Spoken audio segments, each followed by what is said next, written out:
Bismillah ar-Rahman ar-Rahim. Alhamdulillahi wa kafa wa salamun ala ibadihi alladhina istafa. Amma ba'd. This is an article in response to the misleading article written by CMSC following the fact-finding visit to Tumair. Following an official visit to Tumair, Saudi Arabia, where regular reports of moon sighting are received, we wrote a report of the observation and reporting process. In the report written by both Wifaqul Ulama members and non-members, we provided factual information that would provide people in the UK with necessary information and may explain some of the anomalies that arise from moon sighting reports from Saudi Arabia and Tumair in particular. This was a planned visit with official permission from the observatory to attend. The trip was from the 17th of June to the 19th of June 2023. During the visit, we spent an entire day in the company of a senior Saudi official. There was nothing underhand or deceptive about the visit. It is important to outline that our purpose was not to question the validity of the announcements of moon sighting on Hajj or for people living in Saudi Arabia. We have no jurisdiction there. That is a concern for Saudi Arabia itself. Our purpose was to see the process ourselves and to find out what we could learn about it. In the report, we outlined what we saw without any commentary or judgment. It was for the ulama to ponder on the process and question whether we in the UK should follow these announcements or not. This doesn't make the visit anti-Saudi. No Muslim can ever be anti the lands of the Haramain. In fact, many Saudi ulama, both in the past and present, have said that people should follow local sightings for Eid and the days of Ramadan. Nobody would accuse them of being anti-Saudi. That'd be ridiculous. For example, Sheikh Abdulaziz ibn Baz states in his fatwa that it is preferable and is best to sight in your own locality and follow those sightings rather than follow Saudi. In a paper written in 1399 Hijri or 1979, he wrote the following in unambiguous terms. Some people are of the thinking that the whole world should base their two Eids and Ramadan on Makkah al-Mukarramah. There's no evidence of this in our pristine Sharia, nor does this have any basis. This is mentioned Al-Ba'th al-Islami, Dhul Hijjah, 1399. So it's very, very clear there. But no one will consider him to be anti-Saudi. In the report written by both Wifaqul Ulama members and non-members, which was widely distributed and shared, we did not make any allegations against officials, observers or judges. Any accusation of such are lies and are misleading. May Allah forgive those who make such accusations. It was a fact-finding mission. So the question is, what did we learn? The first thing that we learned was a lack of involvement of the judges prior to the release of the announcement. On the 18th of June, this is what we observed. One person claimed to have sighted the moon, and then another person gave a thumbs up indicating that he had also sighted the moon. The TV crew then announced this news. It's only a few minutes later that the observers went down to the judges who were present but not on the deck of observations to give their testimony. They went to the judges after the media had already announced the start of the new month both on Twitter and on Saudi television. That's the first thing. The second thing we learn is that observations are accepted from people who have sighted the moon before sunset. We know this because sunset on the 18th of June was at 6:50 p.m. according to official records.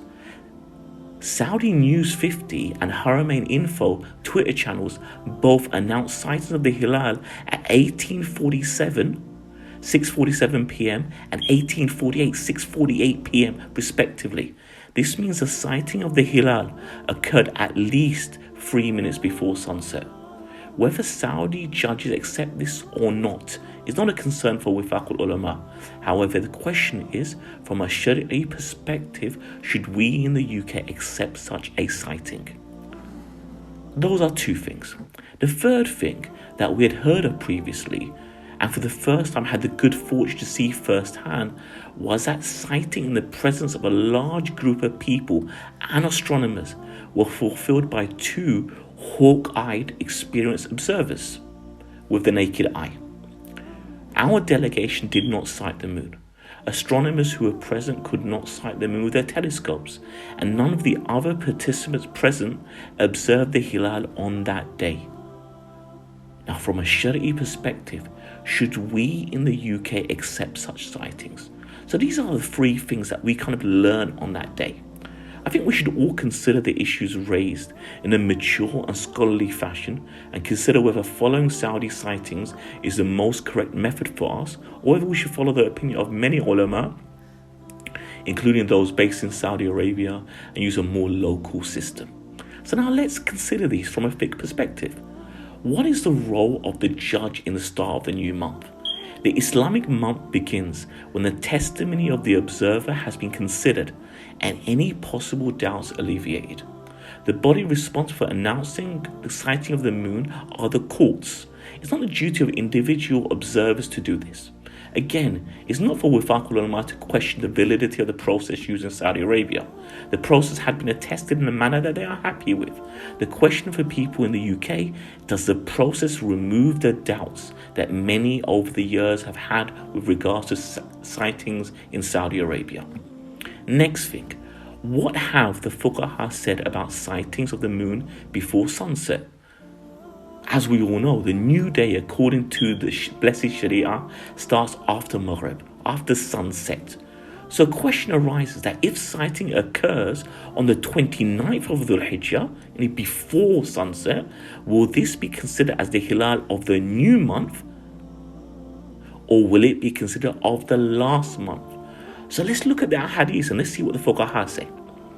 In Muslim ibn Abi Shayba, the following narration is mentioned. Sayyidina Abu Wa'il radiallahu anhu states that a letter came to us from Umar radiallahu anhu when we were in Khaniqeen, saying some new moons are bigger than others. So if you see the moon during the day before sunset, do not break the fast unless two Muslim men testify that they had seen it the night before. So that's quite clear. That sighting should be after sunset, not during the day, which is before sunset, because the night starts at sunset. Another narration that Imam Bayhaqi mentions, he quotes Salim ibn Abdullah ibn Umar radiallahu anhum, that some people saw the new moon of Eid al-Fitr during the day before sunset. But Abdullah ibn Umar anhum continued his fast until the night. And he said, no, not until it is seen when it is usually seen, at night. So you can see from the two ahadith that the moon should be sighted after sunset, not before it. If the new day starts after sunset, then the new moon can only be considered part of that new month if it's seen in that new month. If it's seen in the previous month, which is before sunset, then how can it be valid? Let's see what the fuqaha say. Ibn Abidin Ashami rahimahullah mentions that observation of the hilal before sunset cannot establish the following night as the start of the new month. It will be considered linked to the previous night. In Al-Fiqh Al-Madhaib Al-Arba'a, the views of the Shawafi and the Hanabila have been mentioned. The author writes, the Shawafi and Hanabila say that the sighting of the crescent during the day, i.e. before sunset, has no consequence, and valid sightings for the declaration of the new month occur only after sunset. In recent years, a senior Mufti, Sheikh Uthaymeen rahimahullah, stated that the month only starts when the hilal is started after sunset, i.e. following it. You can see more references regarding this on the Wifaq Ulama website. Now the next question is, the sighting of hawk-eyed observers valid? So lots of people say that Saudi has people that are very experienced, so therefore we've got hawk-eyed observers, and that's why the news is so early. We should consider that. But what does our blessed Sharia say? So the third question, which should raise the eyebrows of those who consider taking news from Saudi Arabia to be valid for those of us living in the UK, is the fact that in the company of a large group of people, including astronomers with telescopes, only 2 people saw the hilal. These 2 came from a family who have a history of having extremely sharp eyesight, and was also the family who hosted a delegation visiting the observatory. It's not for Wifaq ulama or anyone else to accuse the observers of lying or trying to mislead the authorities or anything like that.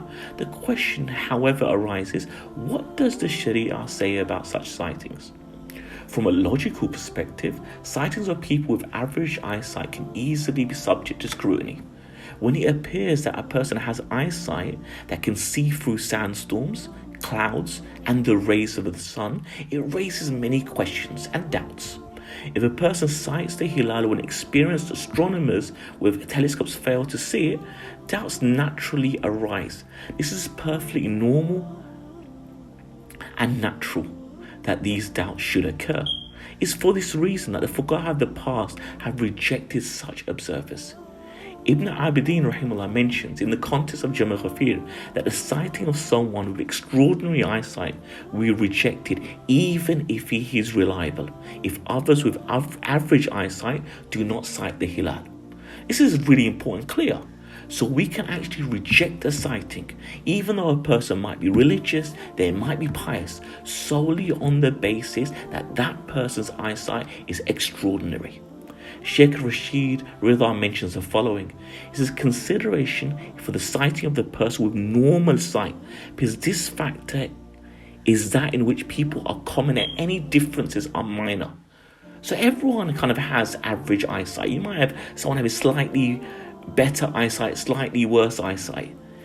And he says clearly, no consideration is given to the sighting of only the very sharp-sighted, because such people are rarer than astronomers. And this is clear. This is clear that those sightings should be rejected as a result of being abnormal, if you want, extraordinary. It's not considered to be, to be normal or average. So what have we learned now? So let me just summarize the whole discussion now. It's the conclusion. The right of the article against the delegation who visited Saudi Arabia. So this was the article written by the CMSC against the report made by the Wifaq ulama non-members. Yeah, it made many unfounded accusations. Now, from which he should make tawbah. He failed to put his name on the article he wrote. Otherwise, we could address it in person. And this not putting your name in an article was not the way of our aslaf, of our pious predecessors, many of whom were unsatisfied by the moon sighting process in Saudi Arabia. Accounts, for example, of Maulana Muhammad Zakir rahimullah, who was the mentor of Maulana Yusuf Mutala rahimullah, is well known. Living in the city of Medina, he questioned the validity of the moon sighting news. The great author of many Islamic titles was never considered anti-Saudi. In the same way, we urge those sincere about the issue of moon sighting in the UK to ask relevant questions to the expert. There's no need to call people names and be childish about the matter. There's also no need to be like an ostrich and pretend there are no issues. If the writer had simply picked up the phone and spoke to members of the delegation, he could have had many of his concerns clarified. A respected alim, on the other hand, Maulana Daribai from Dewsbury, upon hearing about the trip, did try to arrange an open session in Batley where people could have asked questions about the trip. However, this had to be cancelled due to false accusations and threats. This isn't the behaviour of seekers of the truth.